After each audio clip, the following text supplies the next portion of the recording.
Salut à tous et bienvenue dans cette nouvelle vidéo, mes dernières lectures. J'avoue, ça fait un moment que j'en ai pas tourné parce que il y a eu une période où je lisais pas beaucoup et aussi où je lisais que des webtoons. D'ailleurs, j'ai fini aucun webtoon que j'ai commencé parce qu'ils sont tous ceux que j'ai commencé ne sont pas terminés.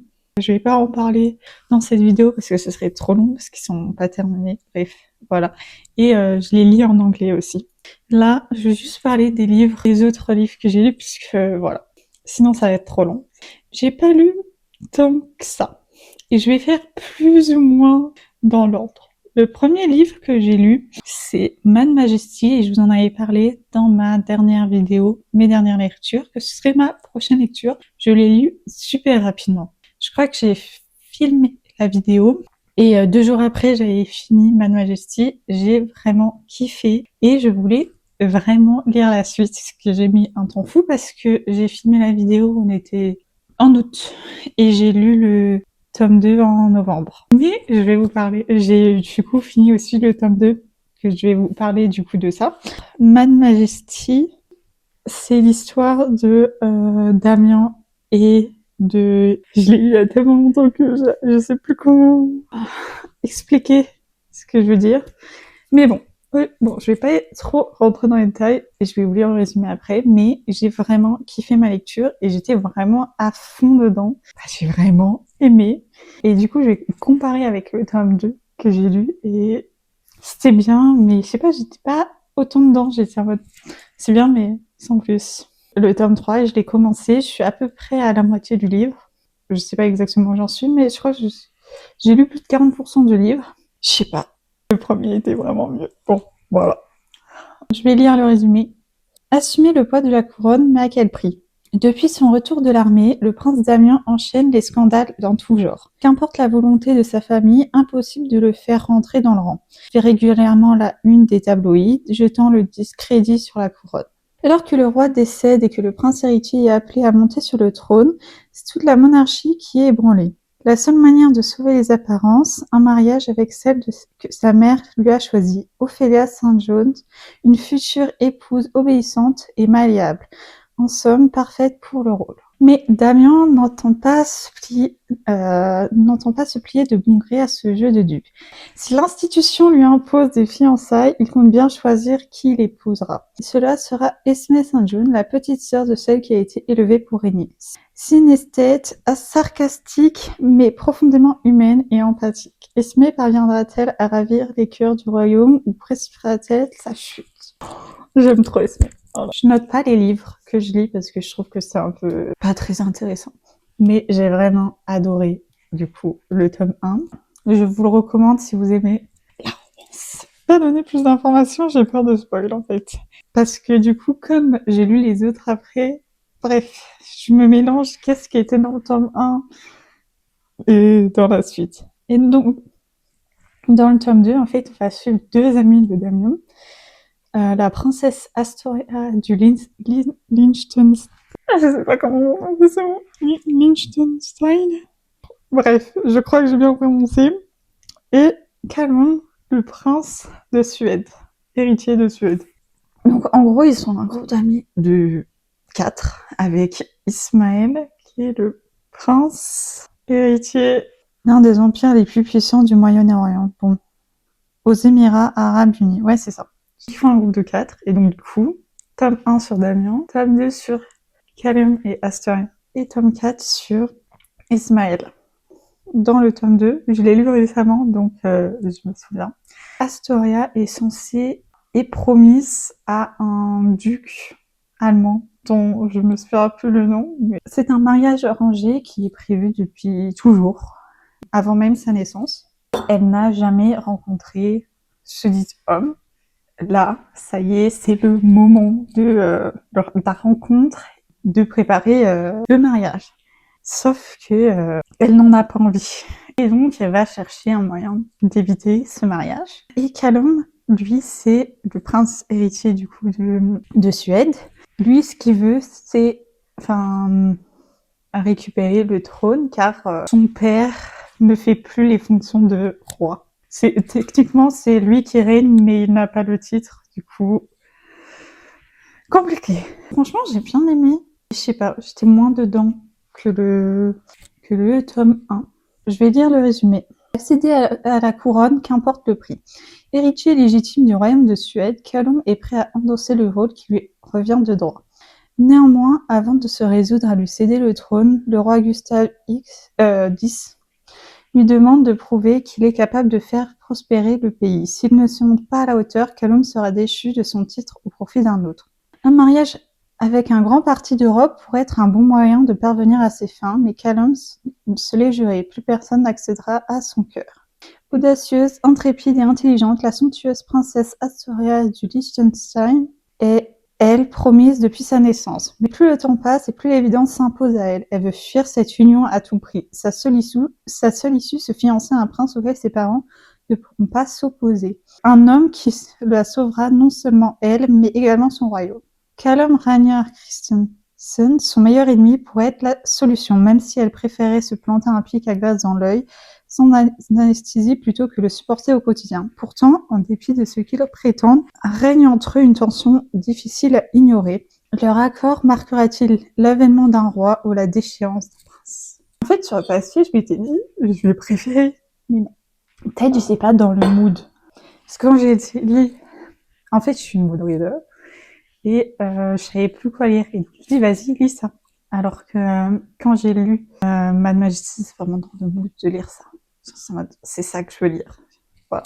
Bon, je vais vous parler de ma lecture en cours maintenant, puisque c'est dans la logique de le parler maintenant, puisque j'ai commencé par parler de Mad Majesty, parce que c'était ma lecture la plus ancienne. En fait, en général, je fais comme ça, de la plus ancienne à la plus récente. Et donc, la plus récente, c'est Dark Majesty. En gros, c'est Ismaël, du coup, prince des Émirats Arabes Unis, et Éléonore, la princesse d'Angleterre, de la petite sœur de Damien qu'on a suivi dans le tome 1. Elle est partie pour ses études aux Émirats Arabes Unis. Son frère, du coup Damien, a demandé à son meilleur ami Ismaël de la protéger. Enfin, pas la protéger, mais faire attention que tout se passe bien pour elle, en gros, quand elle sera là-bas, loin de lui, parce que il veut protéger sa sœur, quoi. Et elle kiffe Ismaël depuis le jour où elle l'a rencontré, la première fois qu'il est venu à Londres, depuis qu'il est ami avec son frère. Ismaël, du coup, c'est le prince héritier des Émirats Arabes Unis.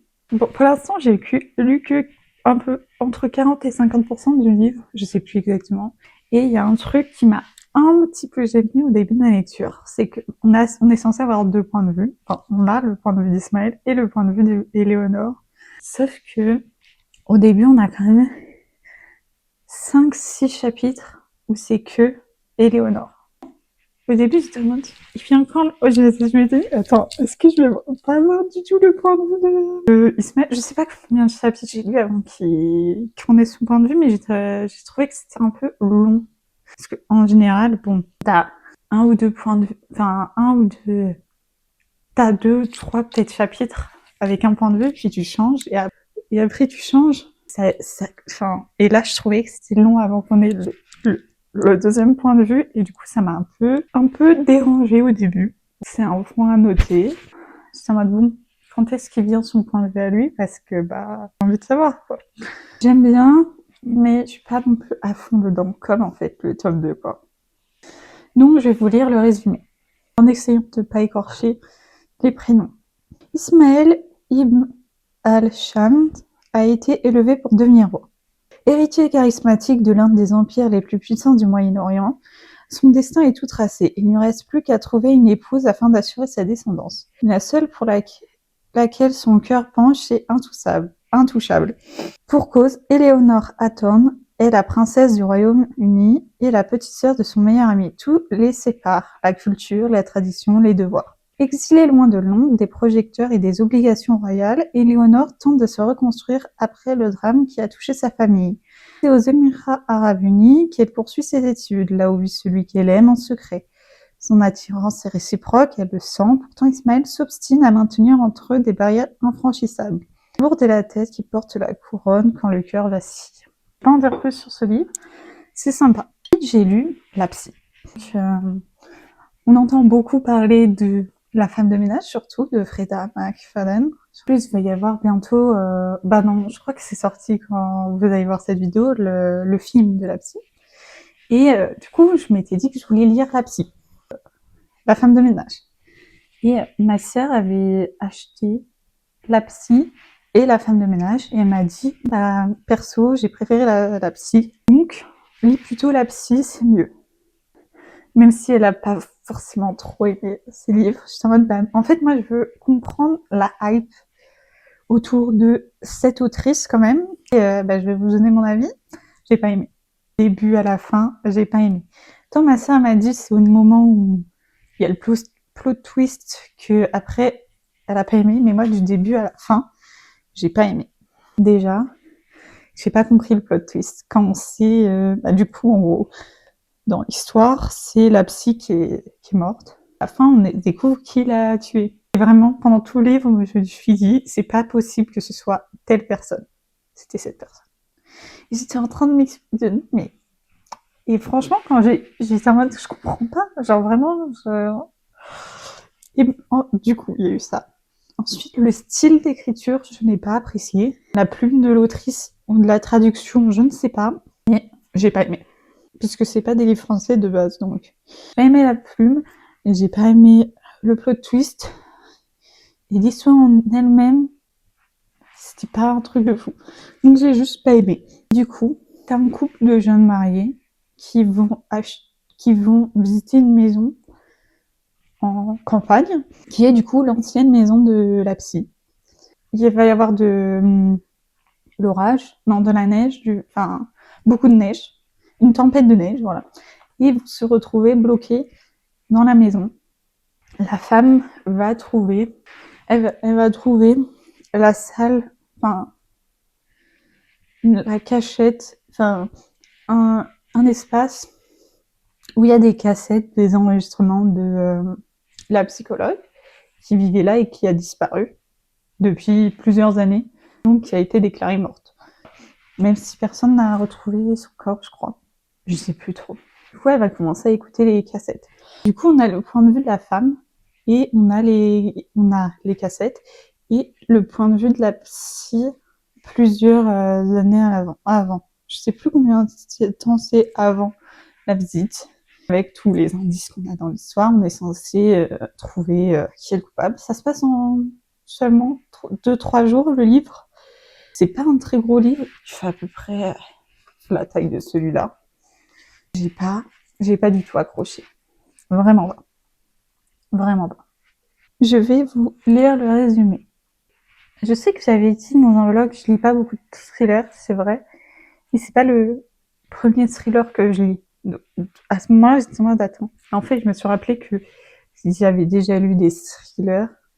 Mais comme c'est pas du tout fait de la même façon, je l'avais pas mis dans la même catégorie de livres. C'est la même catégorie de livres. C'est juste ce thriller-là que j'ai pas aimé. Enfin, ça plume que je n'apprécie pas, plus j'ai eu du mal avec le plot twist. Comme tout le monde apprécie, je vais lire le résumé. Jeunes mariés, Tricia et Ethan recherchent la maison de leurs rêves. Alors qu'ils visitent un manoir isolé ayant appartenu au docteur Adrienne L., une psychiatre renommée, disparue sans laisser de traces 4 ans plus tôt, une violente tempête de neige les piège sur place. La maison n'a rien d'un cocon rassurant. Il y a ces empreintes de pas récentes sur le parquet, ces bruits à l'étage, comme si quelqu'un vivait là. Pire encore, Tricia découvre une pièce secrète qui renferme les enregistrements audio de chaque patient du docteur L. La jeune femme les écoute les uns après les autres. Tard dans la nuit, la toile de mensonges ayant conduit à la disparition de la psy se dévoile lentement. Mais déterrer de vilains petits secrets est un jeu dangereux. Et lorsque Tricia écoute le dernier enregistrement, il est déjà trop tard. Donc, personnellement, j'ai pas trop apprécié ce livre, donc je vais pas rentrer dans les détails. Moi, je le conseille pas, personnellement. Et ça m'a pas du tout donné envie de lire ces autres livres. Je pense quand même regarder le film, juste pour voir Enfin, voilà. Juste pour voir de quoi ça parle. Et si le plot twist est vraiment rocambolesque, ou si les gens sont vraiment... Bref, pour connaître l'histoire sans avoir lire le livre, parce que la plume, en fait, j'aime pas. Donc, voilà, c'est comme ça, J'aime pas sa plume. Et ça, c'est très personnel. Ensuite, j'ai lu Enflammé de Tracy Wolff. C'est le le dernier tome de la saga Assoiffé. Et quand j'ai lu les autres tomes, j'étais à fond dedans parce que je crois que j'ai commencé au lycée. Donc ça fait 5 ans que je suis plus au lycée. Ça commence à remonter. 5 ans, il se passe des choses. En même temps, c'est le tome 10. Hein. Donc forcément, voilà. Quand j'ai lu, j'étais à fond dans les trucs vampires, loup-garou, bref, sorcière, ce genre de trucs. Et je pense qu'aujourd'hui, soit je suis plus autant fan de ce genre de trucs. C'est vrai que je lis beaucoup moins ce genre de trucs. Soit je suis moins dedans, parce que j'ai grandi, c'est tout. Et que c'est moins, quoique j'ai lu une fantaisie et ça m'a, je sais pas. Bref, moi je pense que juste avec l'âge, c'est plus une lecture qui me passionne autant. Si je l'avais lu plus tôt, j'aurais grave aimé, mais j'ai mis du temps à lire la fin. Enfin, faut dire que 10 tomes, c'est long. On grandit. J'aurais beaucoup plus apprécié ma lecture si je l'avais lu plus tôt. Sachant que le tome 9, je l'ai lu en décembre 2024. Ça, je l'ai lu septembre 2025. Donc presque un an après. Alors qu'il était déjà sorti depuis longtemps, j'aurais dû... Et je l'ai pas lu d'un coup. Ah oui, c'est ça. Je l'ai commencé... En fait, c'est ça, je l'ai commencé direct après avoir lu le tome 9 et je l'ai fini en septembre. Un truc comme ça. Donc forcément, j'ai pas plus apprécié que ça. En plus, je peux pas trop parler de... Et je me souviens un peu trop de ce que j'ai lu. Et je voulais mettre fin... En fait, je voulais la fin de l'histoire, donc je l'ai lu. Je sais qu'il y a un spin-off du livre, je pense pas le lire. Franchement, j'ai grave aimé les autres tomes, mais là, c'était peut-être plus pour moi. Donc voilà. Donc j'ai voulu en le résumer, qui est assez court. Nouvelle menace gronde au moment même où le cercle s'effondre. Cela fait 3 mois que Grace et ses amis ont éliminé Sirius, mais cette période de calme était trop belle pour durer. Le groupe d'amis n'a pas d'autre choix que de retourner dans le royaume des ombres pour conclure un accord avec la reine qui a bien failli les tuer. Une fois de plus, la vie de chacun est en jeu et Grace en porte la responsabilité. Je sais pas quoi dire de plus sur ce livre. Ensuite, j'ai lu La Nuit. Pas du tout. C'est Promesses qu'on croyait éternelles, partie 1 et 2. Donc, c'est la suite de la saga La Nuit où les étoiles se sont éteintes. Je les ai lus format papier, ces deux-là. D'ailleurs, Mad Majesty, je l'ai lu papier, parce que ma sœur l'avait, pas les deux tomes, que je lis de format numérique. Et La Psy aussi, je l'ai lu format papier. Donc, voilà. Le tome 1, le tome 2. Je vais faire un résumé global, en parlant que du tome 1, puisque ça, c'est la suite, donc, ça sert à rien que je vous parle de celui-là, je vais parler surtout du premier. Et en fait, à la fin du premier, il se passe un big truc. Et j'étais en mode, faut que je lise tout de suite la suite, donc j'ai acheté celui-là. Faut dire que celui-là, on me l'a offert. Celui-là, je l'ai acheté. Donc en gros, cette fois-ci, c'est Kurt et Kenna, ils sont à l'université. Il y en a un à Harvard, l'autre à Columbia. Enfin, Kurt est à Harvard, Kenna à Columbia. Et c'est environ 1 heure de route entre Boston et New York. Sauf que c'est la première fois qu'ils se retrouvent séparés depuis toujours, puisqu'ils sont meilleurs amis depuis toujours. Voilà, parce que leurs parents sont meilleurs amis depuis la fac. Je crois que c'est depuis la fac. Bref, leurs pères sont meilleurs amis, donc ils se connaissent depuis toujours, quoi. Genre dîner de famille ensemble, voilà. Ils partent à l'université, c'est compliqué pour eux, ils ont leurs problèmes. C'est la première fois qu'ils sont loin l'un de l'autre. Je vais lire le résumé parce que je sais pas quoi dire sans spoil, en fait. Mais j'ai trop kiffé. Plus le tome 1 que le tome 2, je sais pas pourquoi. Franchement, la fin, je suis contente. Je vais lire le résumé. Il y a des amitiés qui semblent écrites dans les étoiles. Celle de Kenna et Kurt en fait partie. Fusionnelles depuis leur plus jeune âge, ils comprennent d'un regard ce que personne d'autre ne peut voir. Et l'université les sépare pour la première fois. Dans la solitude de leur nuit d'étudiants, chacun se bat avec ses propres démons. Kurt s'enfonce dans une spirale d'alcool et de coups d'un soir, incapable d'accepter qu'il ne ressente pas le désir comme les autres. Kenna, elle, collectionne les aventures comme autant de preuves qu'elle mérite d'être aimée, tout en sachant que son cœur n'appartient qu'à une seule personne, son meilleur ami. Franchement, trop bien, lisez. Si vous n'avez pas lu, lisez. Mais quand même, mon tome préféré, c'est quand même les 3 sur Yeager. Mais voilà. Mais c'est quand même très bien. En fait, j'avais peur que le fait qu'on ait les 2 points de vue dans un livre, alors que les autres, on a qu'un seul point de vue, chacun a son livre, quoi. J'avais peur. Et au final, c'était bien. Ensuite, j'ai lu Campus Agency, tome 1 et 2. Voilà.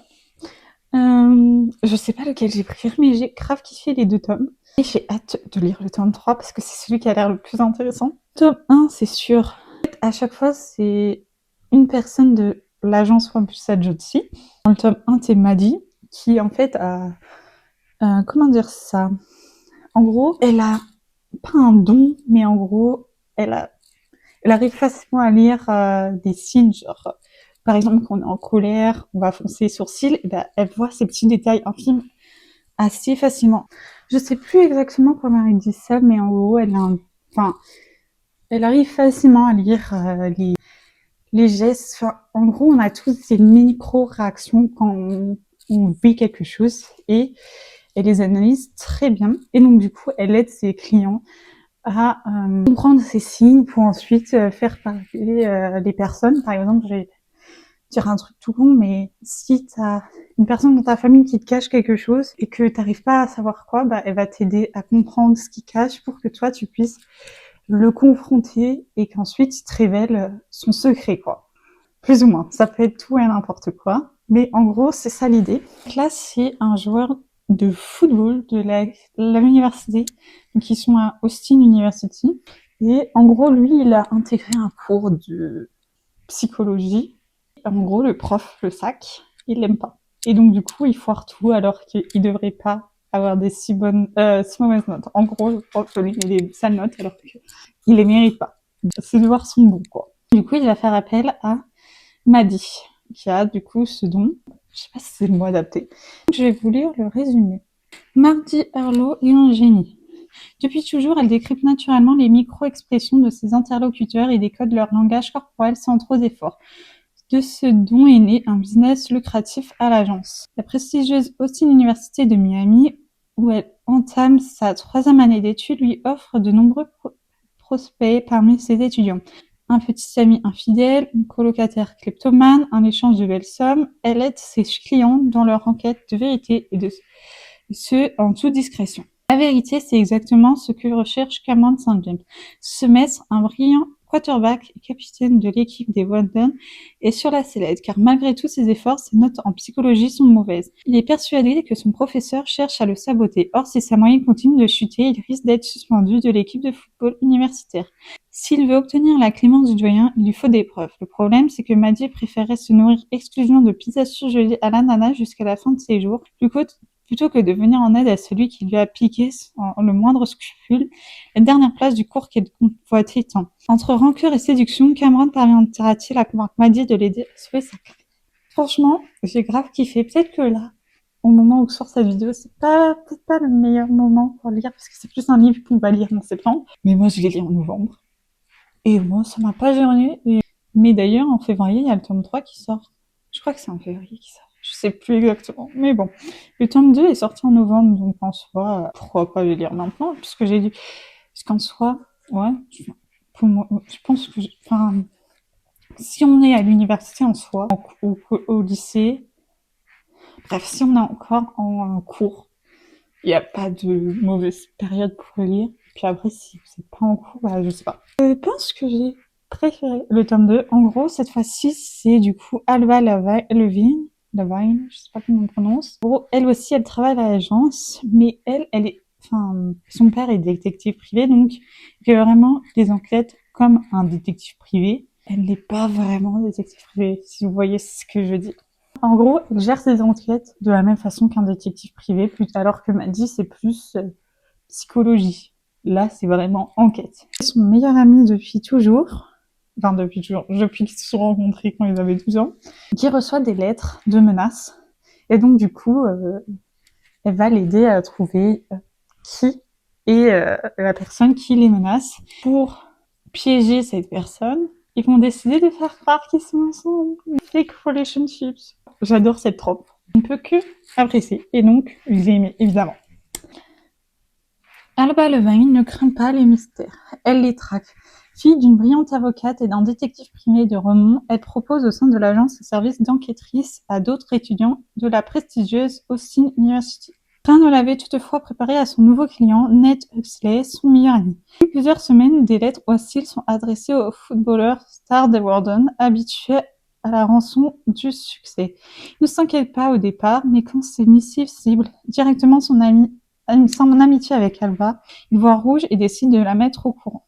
Afin de pousser le corbeau à se trahir, il décide de s'afficher comme le nouveau couple phare du campus. Les faux amoureux croisés donnent tout pour paraître crédibles, au risque de déterrer les sentiments profonds enfouis.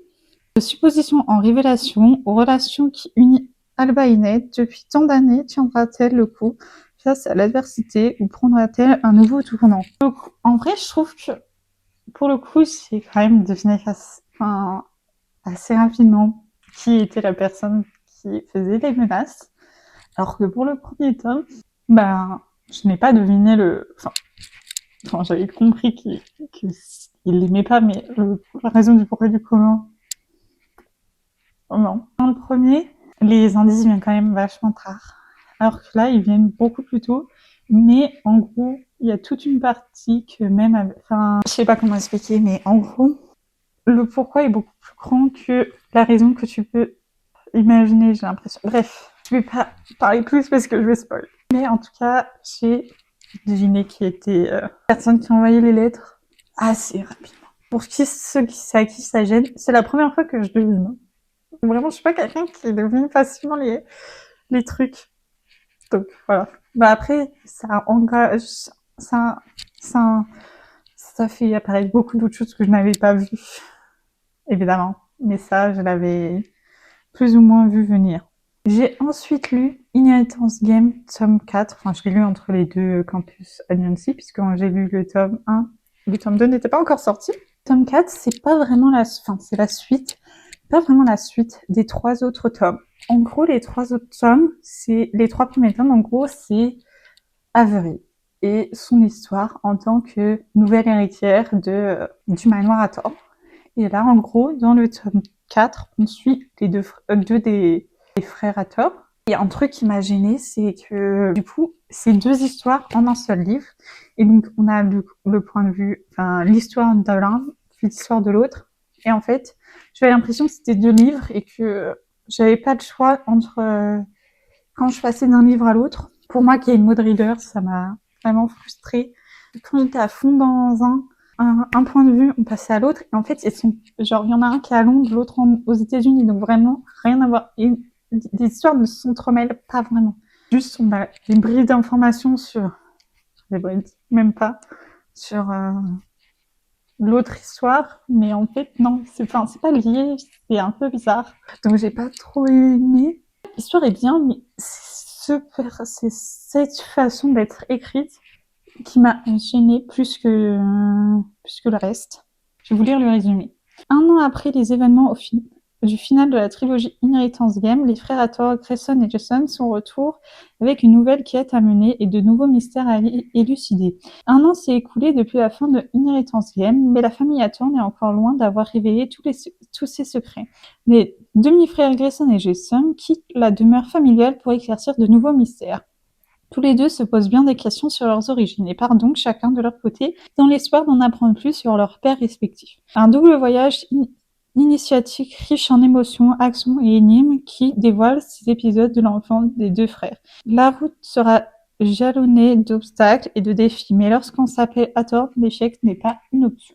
Ils vont tous deux rencontrer des membres de leur famille respective, du côté paternel du coup, puisqu'ils ont la même mère. Et il va se passer plein de choses, mais je vais pas en dire plus parce que sinon je risque de vous spoil.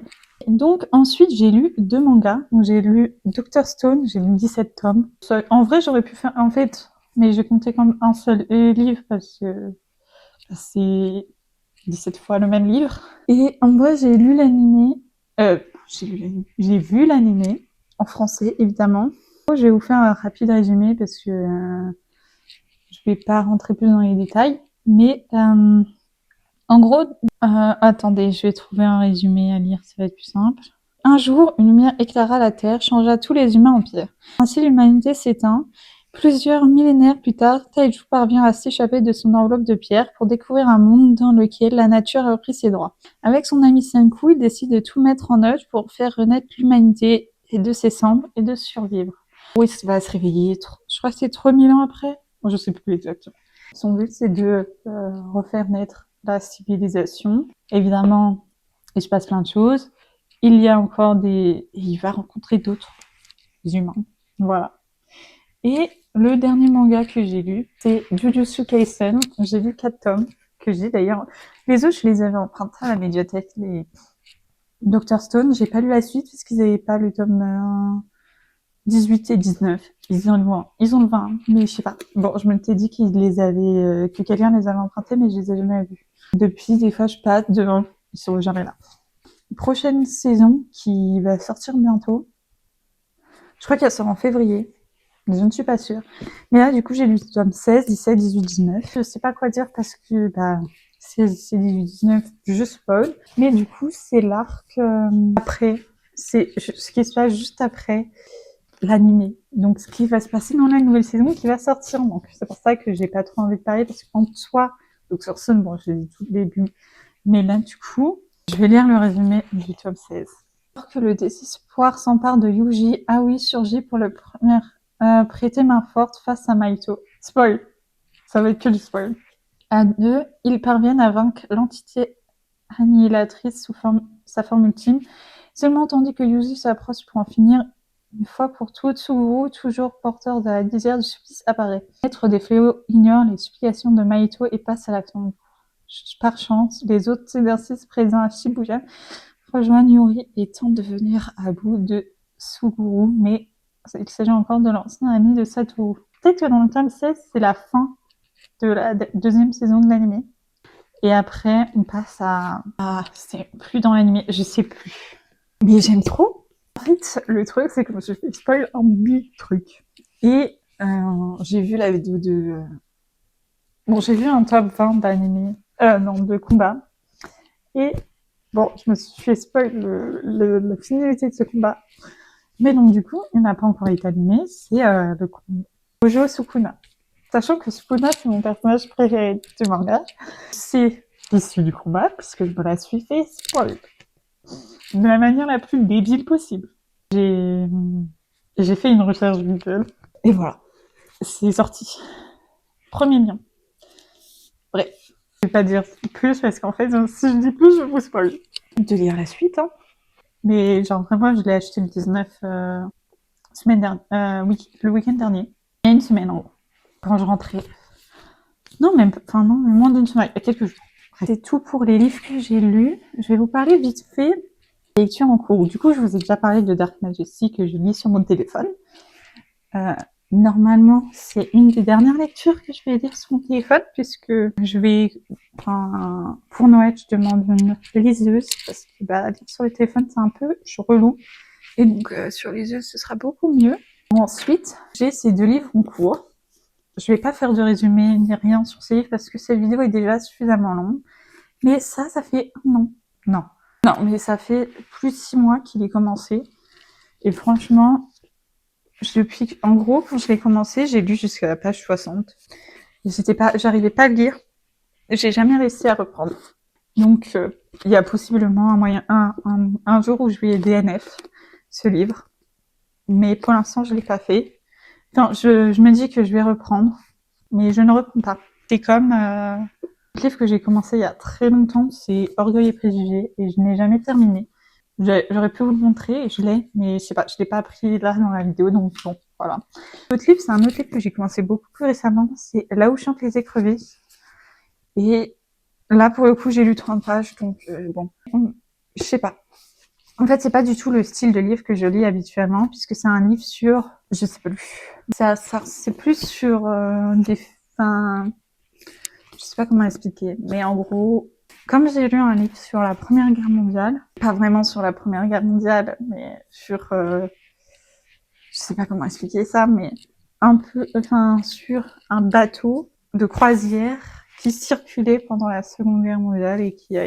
Enfin, sur une des survivantes de ce bateau qui a été détruit pendant la Seconde Guerre mondiale parce que il a été vu comme un bateau ennemi Du coup, ça, c'est un peu le même style de livre, de ce que j'ai compris. Et donc, je l'avais dans ma pile à lire. Donc, j'ai voulu le lire parce que je savais pas quoi lire. Mais je sais pas. Ma mère l'a lu. Elle me conseille de reprendre ma lecture. Donc, je vais sûrement reprendre. Bon, je pense que celui-là, je peux plus facilement reprendre que celui-là. C'est des livres qu'on m'a offert il y a très longtemps.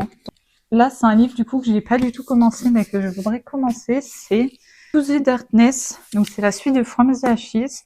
Et pourquoi je ne l'ai pas lu? Parce que je voulais pas le lire sur mon téléphone. Parce que j'ai le e-book. En fait, j'ai participé à la campagne Ulule et je sais plus combien vu que j'ai reçu du coup les livres, plus d'autres goodies. Je sais plus combien j'ai mis dans la campagne, la vérité. Mais j'ai mis plus que le prix du livre. De toute manière, à part si vous prenez juste le e-book, en gros, vous aviez le relié plus le e-book. Vous avez, dans tous les cas, vous avez, peu importe en gros quel pack vous avez pris avec quelle compensation, vous avez toujours le e-book. J'avais pas envie de lire un e-book et j'aime pas lire les reliés. Format relié comme ça, j'aime pas. Avec la jaquette, j'arrive pas à le tenir le livre bien. Et sans la jaquette, j'ai trop peur que les sortes de dorures, sauf que ça a inventé, s'effacent. C'est parce que c'est ce qui s'est passé sur mon tome 1. Les gens, ce n'est pas parti, mais moi j'ai les mains moites, donc ça part. Donc j'ai pas envie d'abîmer l'objet livre, parce que là j'ai déjà abîmé le tome 1, et vu le prix que j'ai mis dedans, j'ai pas vraiment envie. Voilà. En plus, il est collector, il n'y aura pas de nouvelles réimpressions. Parce que pour le tome 1, il a été réimprimé avec le tome 2 pour les nouveaux lecteurs, pour pas se priver d'un lectorat, quoi. Et je veux trop lire. Je sens que ça va être une prochaine lecture bientôt. Sur ce, je vais arrêter là parce qu'en fait, ça fait vraiment trop longtemps que je filme. En plus, là, je vais devoir bientôt partir pour chez le médecin. Je vais chez le kiné. Information très utile pour vous. J'espère que cette vidéo vous aura plu. Ça fait longtemps et je pense que j'aurais dû la filmer plus tôt, mais j'avais pas capté que j'avais autant de livres que dont j'avais pas parlé. Donc voilà. En tout cas, si vous avez aimé cette vidéo, n'hésitez pas à mettre un like et me le dire dans les commentaires. Et nous, on se retrouve demain pour une nouvelle vidéo de la semaine de vidéos de janvier. Bye!